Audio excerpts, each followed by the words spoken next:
અને નિયમ હોવાય જોઈએ. નિયમ વગરનું જીવન પણ નો શોભે લ્યો ને.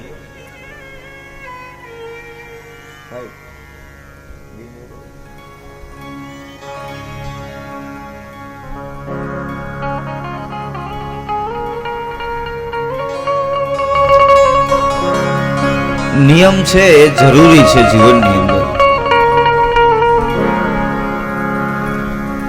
નિયમોની પણ કથા બતાવી છે ભાગવતજીની અંદર. નિયમોની પણ કથા બતાવી છે.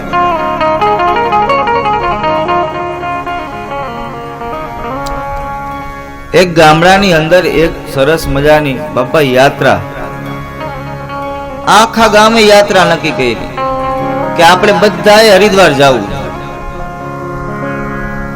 એ હરિદ્વારની યાત્રામાં આખું ગામ તૈયાર થયું.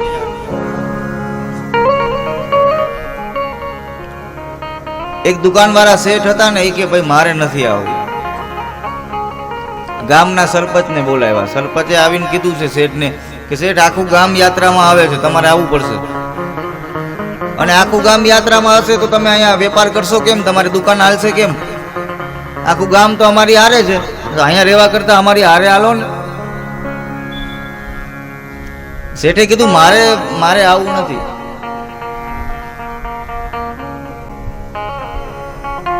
ગામના બધા ભેગા થઈને કીધું શેઠ, જો તમે અમારા ભેગા હરિદ્વાર યાત્રામાં નહીં આવો તો અમે બધા ભેગા થઈને તમારી દુકાને છે ને જે કાંઈ પણ કરિયાણું લઈ છે, જે કાંઈ માલ સામાન લઈ છે, એ બધું લેવાનું બંધ કરી દેવાનું.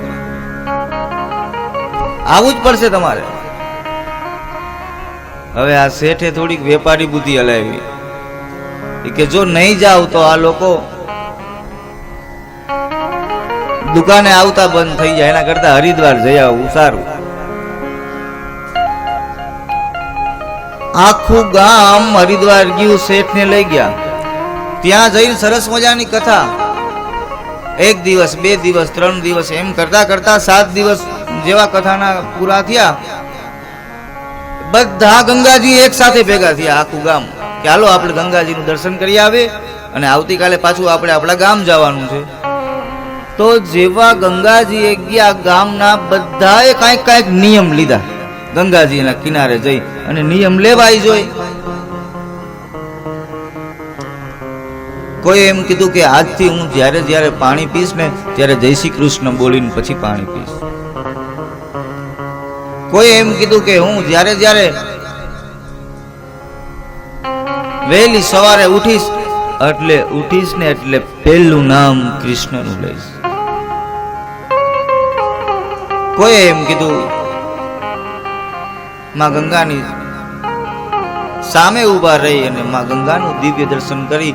અને કોઈ એમ કીધું છે કે હે માં, હું હરિદ્વારના પાવન કિનારા ઉપર આવ્યો છું, તો અહીંયા આવી અને જે આ યાત્રા મને યાદ રહે એના માટે હું માં અહીંયા વ્યસનને મૂકી દઉં છું. આજથી હું ત્યાં જઈને વ્યસન નહીં કરું. બધા નિયમો લીધા આખા ગામે. કાંઈ કોઈ કીધું કે હું જય ખોડિયાલ બોલીને પાણી પીશ ને, કોઈ જય શ્રી કૃષ્ણ ને, કોઈ જય સિયારામ ને. બધાએ નિયમ લીધા. શેઠે કાંઈ નિયમ લીધો નહોતો. સરપંચને ખબર પડી. સરપંચે આવીને કીધું શેઠ કાંઈક નિયમ લ્યો, અહીંયા આવ્યા છો તો કાંઈક તો. શેઠ કે ઈ મારે નિયમ નથી લેવા, પણ ઈ કે આખા ગામે નિયમ લીધા. જો તમે નિયમ નહીં લ્યો ને તો અમે પાછા ગામના બધા નક્કી કરીએ છીએ તમારી દુકાને શેઠ અમે કોઈ માલ લેવા નહીં આવી. નિયમ લેવો જ પડશે. શેઠને ધરાર નિયમ લેવો. શેઠે વળી પાછી બુદ્ધિ હલાવી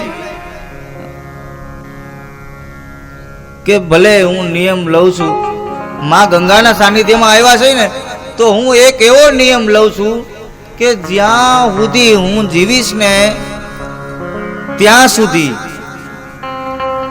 મારી પાસે કોઈ પણ વ્યક્તિ જે મારા પટાંગણમાં કે જે મારી પાસે કોઈ પણ એવા વ્યક્તિ આવશે જેને મારે દાન પૂન કરવું પડે, કોઈ પણ એવા વ્યક્તિ આવે કે કોઈ પણ એવું કાર્ય હોય કે કોઈ મારા આંગણામાં કોઈ ભિક્ષુક આવે, જ્યારે મારે દાન કરવું પડે એવો સમય આવે ત્યારે હું દાબા હાથેથી દાન કરીશ એવો નિયમ લઉં છું. હવે દાબા હાથે દાન હાલે નહીં, એટલે દાન લેવા આવે એ કોઈ દાન લે નહીં. એટલે શેઠે એવો નિયમ લીધો કે હવે હું દાબા હાથે દાન કરીશ એવો હું નિયમ લઉં છું. ગામના હવે ભેગા થઈને કીધું, શેઠ તમને તો નિયમ લેતાય નથી આવડતો. એમ કરી અને યાત્રાને પહોંચાડી છે ગામમાં. ઘરે પહોંચી ગયા બધા, સૌની ઘરે 1 મહિનો, 2 મહિના, 3 મહિના, 4 મહિના, 5 મહિના, 6 મહિના, એમ કરતા કરતા વરસ થવા આવ્યું. કોઈ જય શ્રી કૃષ્ણ બોલીને પાણી પીતા હતા એને બંધ કરી દીધું, એમને માંડ્યા પીવા.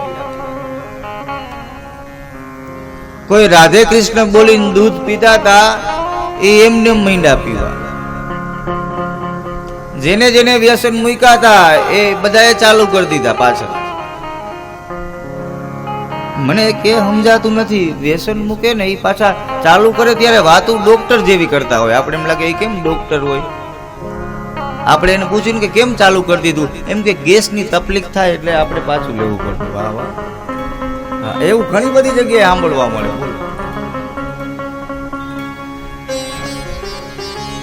ઘણા એમ કેતા હોય કે બીડી નો પી તો માથું દુખે એટલે પીવી પડે. લ્યો એને શું લેવા દેવા છે.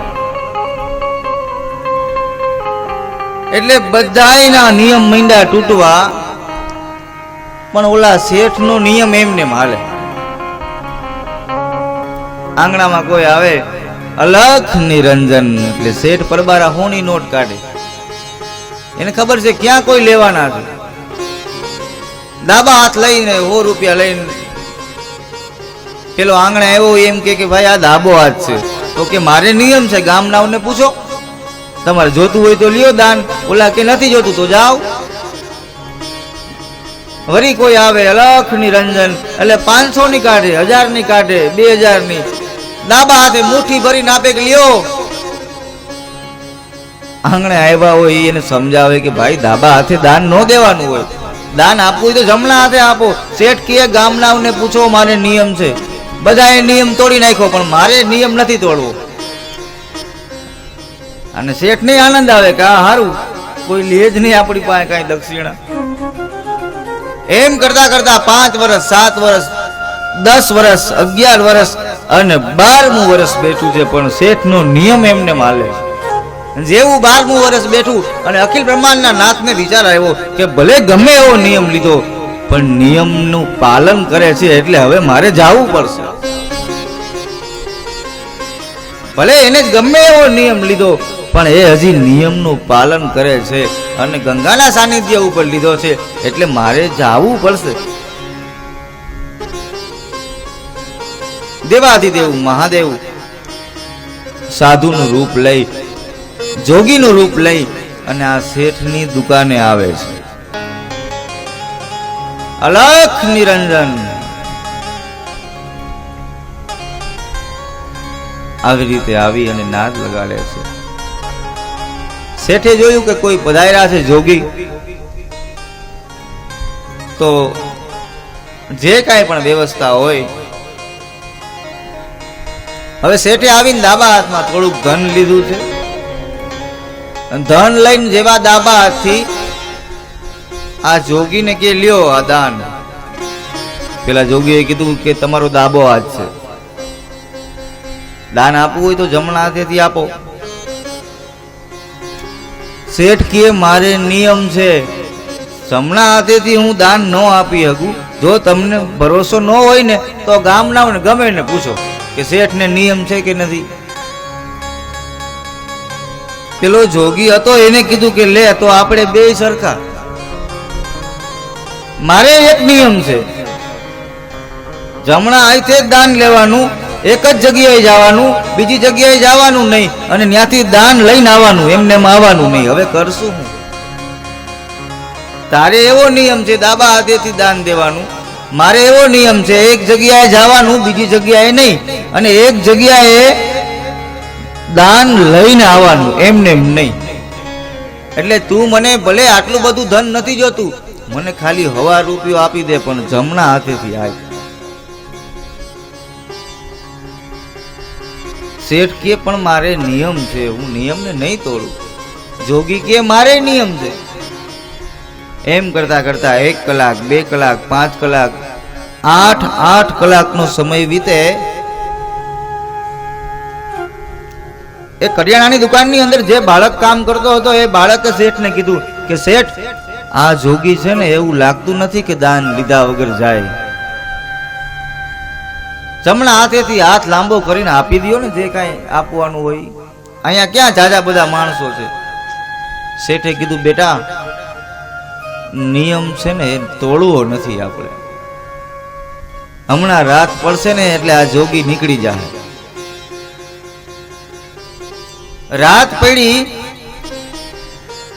આ જોગીએ કીધું છે કે શેઠ, હું તમે સમજો છો ને એમ જઈશ નહીં, કેમ કે નિયમનું પાલન હું કરું છું. મારે નિયમ છે, દાન લીધા વગર નહીં જાઓ. હજી કહું છું, જમણા હાથેથી હવા રૂપિયો આપી દો. શેઠે કીધું કે નહીં, નિયમ તો મારે તોડવાનો નથી.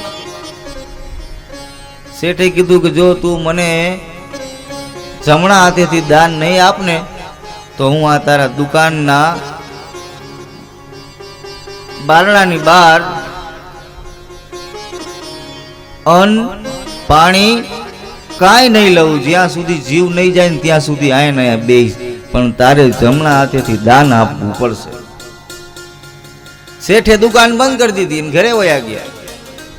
એ કે તો બેહો તમ તમારે. રાતના 12 વાગ્યા, રાતનો 1 વાગ્યો, અને પાછો શિયાળાનો સમય, ઠંડી એવી હતી. શેઠે એના દુકાનમાં જે કામ કરતો હતો એ બાળકને કીધું કે જોઈ આવતો. હવે તો રાતનો 1 વાગ્યો, હવે ઓલા જોગી છે ને એ વયા ગયા હશે.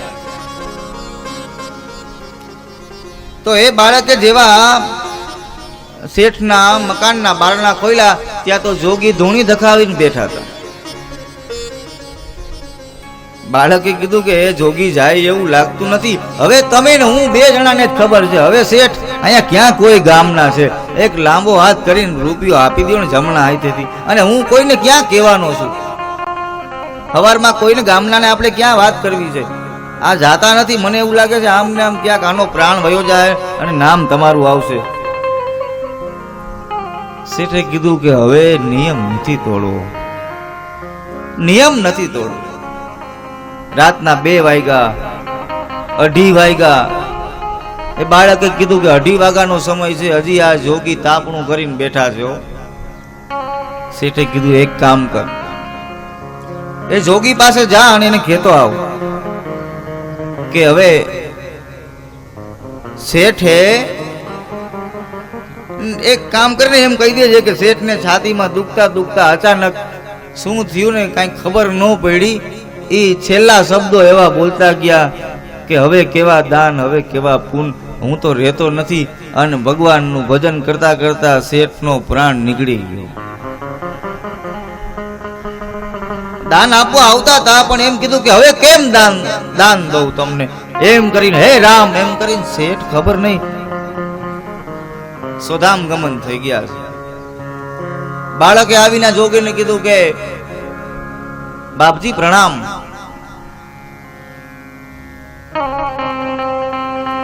જોગીએ આ બાળક સામે દ્રષ્ટિ કરી, નજર કરી અને કીધું કે તારા શેઠ આવે છે કે નહીં જમણા હાથથી દાન આપવા, નહીતર હું જઈશ નહીં. બાળકે કીધું કે પણ હવે કેવા શેઠ, હવે કેવા દાન? આ તમે જે સવારના આવ્યા છો ને આ શેઠને ડરાવો છો. એને નિયમ છે, આ ઉપાધિમાં શેઠ દેવ થઈ ગયા. એ રામ રામ કરતા કરતા શેઠનું મૃત્યુ થઈ ગયું છે. આ જોગીએ પોતાના જગ્યા ઉપરથી ઊભા થઈ અને આમ હાલવા ગયા. બાળકને એમ કે હાય, શેઠની આ એક યુક્તિ કામ કરી ગઈ, હવે જોગી જાય છે, નહીતર આ જોગી જાત નહીં. એટલે બાળકે આ જોગીને કીધું કે બાપજી ભલે તો તમે રજા લ્યો છો? આ જોગીએ કીધું કે ના ના રજા નથી લેતો, હું તો ગામનાઓને ભેગા કરવા જાઉં છું. શેઠ હોયા ગયા, અહીંયા બધાને જોઈ આપણે ગામનાઓ.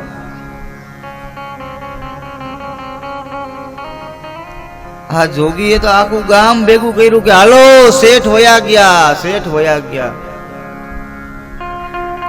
આ બાળકે દોડીને શેઠને કીધું કે સાંભળો, આ જોગી તો આખું ગામ ભેગું કરવા ગયા છે, હમણાં થોડીક વારમાં બધા આવશે. અને થોડીક વારમાં બધા ખંભા ઉપર ફાળિયા લઈને શેઠના દરવાજાની પાસે બેસી ગયા. શેઠે આ બાળકને કીધું છે, સાંભળ, જો તે મારા ઘરનું અન્ન ખાધું હોય તો એક કામ કરજે, મને એક વચન આપ. આ બાળક પાસેથી વચન લીધું કે હવે જે થાય તે થવા દેજે, તું કોઈને કહેતો નહીં, હું જીવું છું, બાકી મારે નિયમ નથી તોડવું. આ બાળક કે પણ આખું ગામ આવી ગયું છે,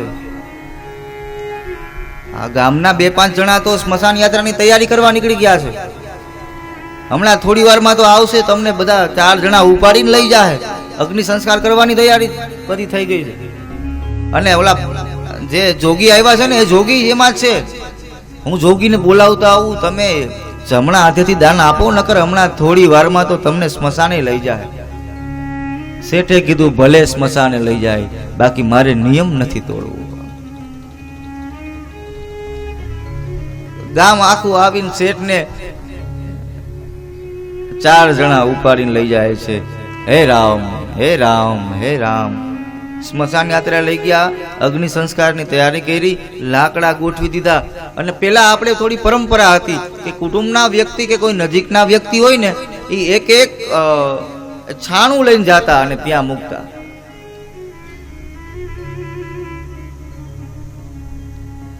બધા વ્યક્તિઓ શેઠની નજીક રહેવા વાળા હતા, એ બધા જઈ અને એક એક મૂકે. આ બાળકે કીધું કે શેઠે મને દીકરાની જેમ રાખ્યો છે, એક વખત મને જવા દો શેઠની બાજુમાં. એ બાળક શેઠની બાજુમાં જઈ, શેઠના મોઢાની પાસે જઈ અને જ્યાં કાન હતો ને ત્યાં કીધું કે હવે અગ્નિ સંસ્કારની પૂરેપૂરી તૈયારી હાલે છે. હવે અગ્નિ ખાલી તમને અહીંયા લાકડાને અડાડે એટલી જ વાર છે, હમણાં થોડીક વારમાં શેઠ તમે હાથે જ નહીં રહ્યો, એના કરતા લાંબો હાથ કરો, આ જોગી બાજુમાં જ ઊભા છે, આપી દો ને. હવે શેઠ થી બોલાતું નથી, પણ આંખેથી ઈશારો કરી અને થોડી થોડી ડોક હલાવે છે કે ભલે અગ્નિ સંસ્કાર આપે, બાકી નિયમ નથી તોડવો મારે. કેવડો ભરોસો! એમ કહેવાય છે કે બરાબર હાથમાં અગ્નિ લઈ અને અગ્નિ આપવા માટે આવે છે, એવા સમયમાં આ જોગીએ કીધું કે ઉભા રહ્યો, એ અગ્નિ મારે આપવી છે, કેમ કે શેઠનું મૃત્યુ મારા હિસાબે થયું છે. એ જોગી આવે છે, ધીમે ધીમે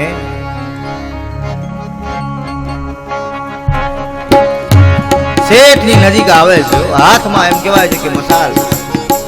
જેવા અગ્નિ આપવા માટે જાય, જોગીએ શેઠની સામે જોયું. શેઠને કીધું હજી સમય છે,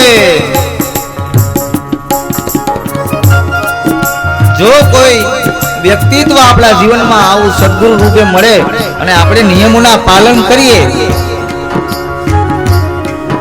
આ બાળક 2 હાથ જોડીને ઊભો છે જોગી પાસે કે અગ્નિ નહીં આપતા, થોડી વાર માટે મને શેઠને જોવા દો, કેમ કે બાળકને ખબર છે, પણ શેઠને વચન આપ્યું છે, કહેવાય તો નહીં શેઠ જીવે છે, થોડી વાર મને મારા શેઠને જોવા દો. જોગી આ શેઠ સામે દ્રષ્ટિ કરી અને શેઠે આંખ ખોલી અને બંધ થાય એવા સમયમાં, એટલી સમયમાં કે આંખના પલકારા માત્રની સમયમાં જોગી અગ્નિ આપવા જાય, પણ જોગી અગ્નિ નથી આપી શકતા. એ જોગી માંથી સાક્ષાત કૈલાસનો અધિપતિ દેવાધિદેવ મહાદેવ પ્રગટ થાય છે. અને શેઠને કહે છે, માગી લે બેટા, ભલે તે નિયમ ગમે એવો લીધો, પણ તું મને એટલે વાલો લાગ્યો છે કે તે નિયમનું પાલન કર્યું.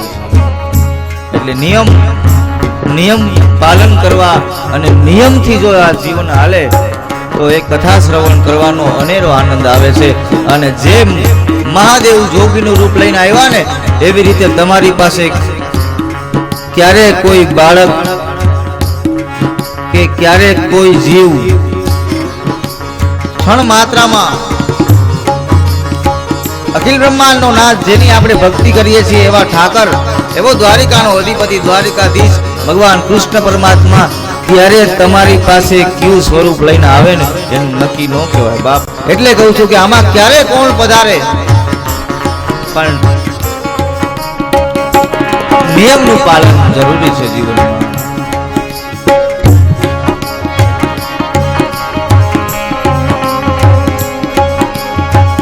એટલે કથાની અંદર જ્યારે બેસો ને ત્યારે બે ત્રણ નિયમો તો રાખવા જ.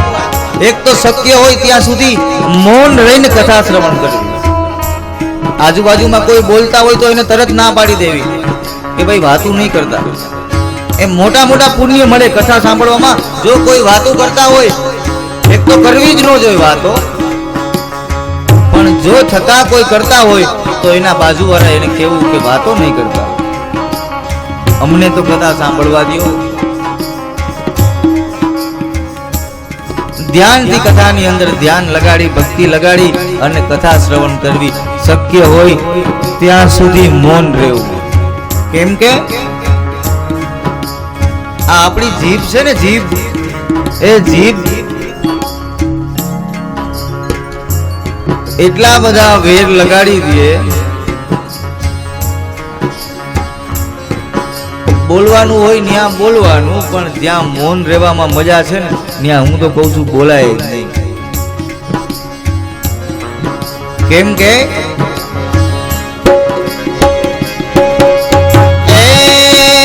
કરે છે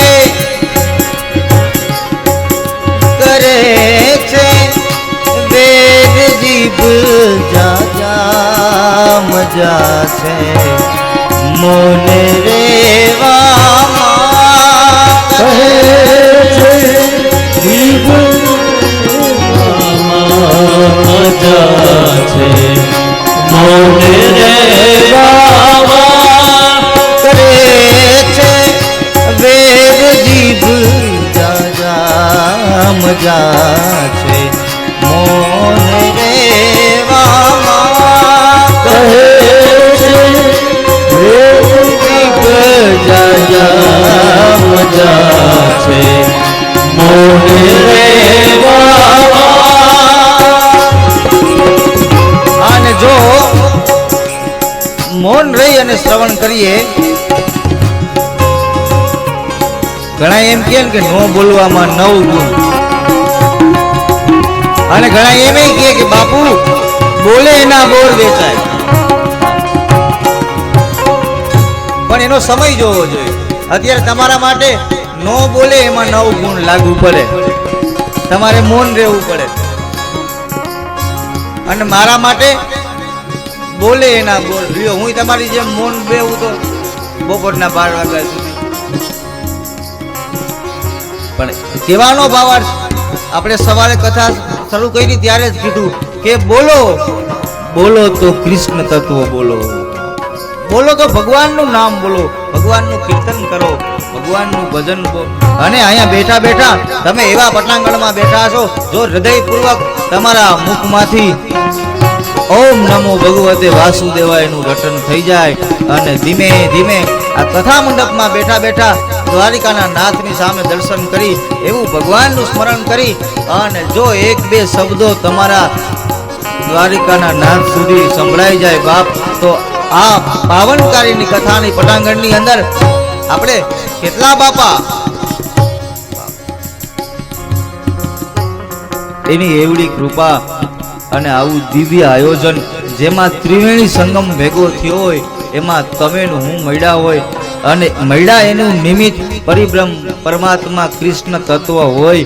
અને જો તમારા મુખમાંથી એક શબ્દ નીકળી જાય અને જો એ અવાજ ઠાકર સુધી પહોંચી જાય ને બાપ, તો 71 પેઢીનો અહીંયા ઉદ્ધાર કરી દે એવી જગ્યા ઉપર તમે હું મળ્યા.